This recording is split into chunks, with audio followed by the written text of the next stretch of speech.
because the male is incapable of even doing for himself. Did you just say that men are unable to take care of themselves? Welcome to my channel where I peacefully fuck up your illusion and where the truth only hurts when you live a lie. Where we don't bash one specific gender entirely, but the truth also don't have to be validated by ignorance. If men aren't capable of doing for themselves, despite women fighting for their rights to be equal, these jobs are not equal that I'm about to name. They're still 90% men. Landscape technician, construction worker, welders, automotive technicians, brick masons, carpenters, plumbers, electricians, aircraft mechanics, engineers. These things are needed for your survival. Yet 90% of the people are in this field are men, not women. So how are men capable of doing for themselves when they're actually doing for you?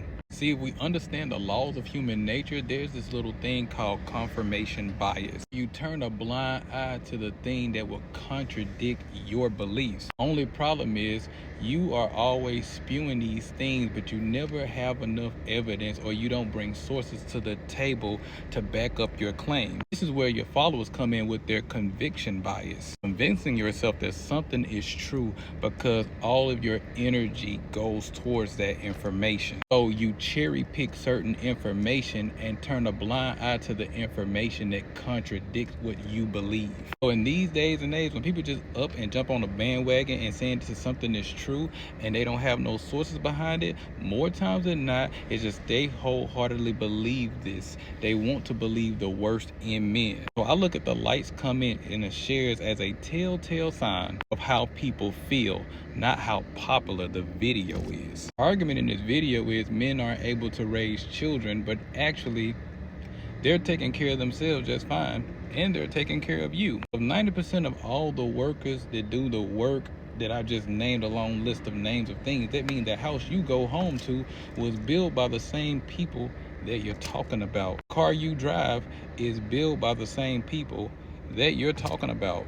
Don't get me wrong. If I saw a man up here bashing women only solely because he don't like women, I would address that. Because you gotta have the sources to come to the table to make these claims. You know hurt women is out there, so what you doing, you're spewing information and you got hurt women out here who's agreeing with you. I had another video saying men aren't capable of love when we show our love by the things that we do, our actions, and all we want to do is be respected. Men, stop bashing women entirely. All women ain't the same, but women, all men aren't the same either. You saying men aren't capable of love, you said men aren't taking care of themselves.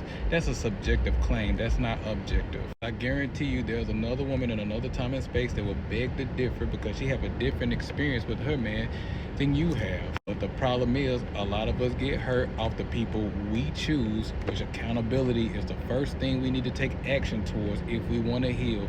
Regardless of what happened in the relationship, I chose this person. Let's stop using victim blaming as a crutch. Yes, victim blaming do exist. When a person tried to point you into the areas where you could have played a part in it, what you do is turn around as victim blaming to walk away from the accountability part. But guess what? You don't heal when there's no accountability. If a person asks you, well, how many times did you take this person back? How many times did you go back? How many times did this person told you and you saw their actions over and over again? And then you turn around and say, oh, that's victim blaming. You're not doing nothing but enabling that person to go back and do the same thing with somebody else who's also going to mentally, spiritually, physically, and financially abuse them. Getting off topic. There will never be peace in a gender war. Our children and our children's children and our children's children's children is going to be affected because our kids are not born out of love. They're born out of us having a good time where the only time we get along is when our clothes are off, for those who need it.